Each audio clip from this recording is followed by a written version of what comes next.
ಇವತ್ತು ಬೆಳಗಾವಿ ಅಧಿವೇಶನ ಪ್ರಾರಂಭ ಆಗ್ತಾ ಇದೆ. ಈ ಸರ್ಕಾರ ಬಂದು 17 ತಿಂಗಳಲ್ಲಿ ಯಾವುದೇ ಅಭಿವೃದ್ಧಿ ಕಾರ್ಯಕ್ಕೆ ಅವಕಾಶ ಮಾಡಿಕೊಡದೆ 17 ತಿಂಗಳಲ್ಲಿ 17 ಅವಾಂತರಗಳು, ಮೂಡ ಇರ್ಬೋದು, ವಾಲ್ಮೀಕಿ ಇರ್ಬೋದು, ಲಿಕ್ಕರ್ ಲಾಬಿ ಇರ್ಬೋದು, ಈಗ ಮೆಡಿಕಲ್ ಲಾಬಿ, ಅದ್ರ ಜೊತೆಗೆ ವಕ್ಫ್ ಬೋರ್ಡ್ನ ಅವಾಂತರ, ಒಂದಲ್ಲ ಒಂದು ಅವಾಂತರಗಳನ್ನ ಮೈ ಮೇಲೆ ಹಾಕೊಂಡಿದೆ ಈ ಸರ್ಕಾರ. ಅದರಲ್ಲೂ ಸಿದ್ದರಾಮಯ್ಯನವರು ಕಳೆದ ಬಾರಿ ಏನ್ ಮುಖ್ಯಮಂತ್ರಿ ಆಗಿದ್ರು ಆ ರೀತಿ ಆಡಳಿತವನ್ನ ಈ ಸರಿ ಕೊಡ್ತಾ ಇಲ್ಲ. ಒಂದ್ ರೀತಿ ಸ್ವತಃ ಮುಖ್ಯಮಂತ್ರಿಗಳೇ ಸ್ಕ್ಯಾಂಡಲ್ ಸಿಕ್ಕಾಕೊಂಡು ಮೂಡ ಕೇಸಲ್ಲಿ ನರಳುತ್ತಾ ಇದ್ದಾರೆ. ಒಂದ್ ರೀತಿ ಇಡೀ ಸರ್ಕಾರನೇ ನಿದ್ದೆ ಮಾಡ್ತಾ ಇದೆ. ಸಿದ್ದರಾಮಯ್ಯನವರು ನಿದ್ದೆ ರಾಮಯ್ಯ ಆಗೋಗ್ತವ್ರು. ಅವ್ರಿಗೆ ಇಲಾಖೆಗಳ ಮೇಲೆ ಇಡ್ತಾ ಇಲ್ಲ. ಆರೋಗ್ಯ ಇಲಾಖೆಯಲ್ಲಿ ಇಷ್ಟು 5-6 ಜನ ಸತ್ರು ಕೂಡ ಬಾಣಂತಿಯರು, ನೂರಾರು ಜನ ನವಜಾತ ಶಿಶುಗಳು ಮರಣ ಹೊಂದಿದೆ. ಬೆಳಗಾವಿ ಒಂದರಲ್ಲೇ 325 ಶಿಶುಗಳ ಮರಣ ಆಗಿದೆ. ತಾಯಂದಿರು ಸಾಯ್ತಾ ಇದ್ದಾರೆ.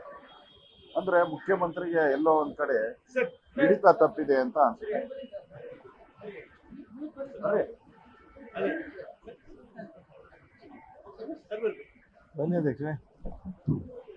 ಮುಖ್ಯಮಂತ್ರಿಗೆ ಎಲ್ಲೋ ಒಂದ್ ಕಡೆ ಹಿಡಿತ ತಪ್ಪಿದೆ. ಅದರಿಂದ ಎಲ್ಲಾ ಇಲಾಖೆಗಳಲ್ಲೂ ಅನಾಹುತ ಆಗ್ತಾ ಇದೆ. ಈಗೂ ನಮ್ಮ ಅಧ್ಯಕ್ಷರು, ನಮ್ಮ ನಾರಾಯಣ ಸ್ವಾಮಿ ಅವರೆಲ್ಲ ಆಸ್ಪತ್ರೆಗೆ ಭೇಟಿ ಮಾಡ್ತಾ ಇದ್ದಾರೆ. ನಾನು ಕೂಡ ಆಸ್ಪತ್ರೆಗೆ ನಾನು ಹೋಗಿದ್ದೆ. ಅಂದ್ರೆ ಮುಖ್ಯಮಂತ್ರಿಗೆ ಹಿಡಿತಾ ಇಲ್ಲ ಯಾವುದೇ ಇಲಾಖೆ ಮೇಲೆ. ಮತ್ತೆ ಎಲ್ಲಾ ಮಂತ್ರಿಗಳು ದುಡ್ಡು ಮಾಡೋದ್ರಲ್ಲಿ, ದುಡ್ಡು ಹೊಡಿಯೋದ್ರಲ್ಲಿ ನಿರತರಾಗಿದ್ದಾರೆ. ಮತ್ತೆ ಸಿದ್ದರಾಮಯ್ಯ ಹೊಸದಾಗಿ ಬಂದಾಗ ಏನ್ ಹೇಳಿದ್ದೆ, ಪ್ರತಿ ತಿಂಗಳು ಕೂಡ ಧರ್ಮ ದರ್ಶನ ಮಾಡ್ತೀರಿ, ಗ್ರೀವೆನ್ಸ್ ಮೀಟಿಂಗ್ ಮಾಡ್ತೀರಿ ಅಂತ. ಒಬ್ಬ ಮಂತ್ರಿನೂ ಒಂದು ತಿಂಗಳು ಹೋಗಿ ಜಿಲ್ಲೆಯಲ್ಲಿ ಗ್ರೀವೆನ್ಸ್ ಮಾಡಿಲ್ಲ.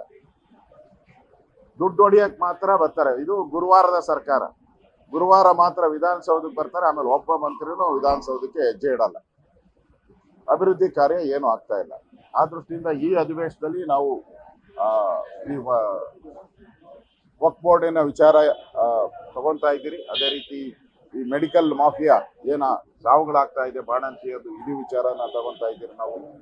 ಅದರ ಜೊತೆಗೆ ರೇಷನ್ ಕಾರ್ಡ್ ಇರ್ಬೋದು, 700 ಕೋಟಿ ಲಿಕ್ಕರ್ ಹಗರಣ ಇರ್ಬೋದು.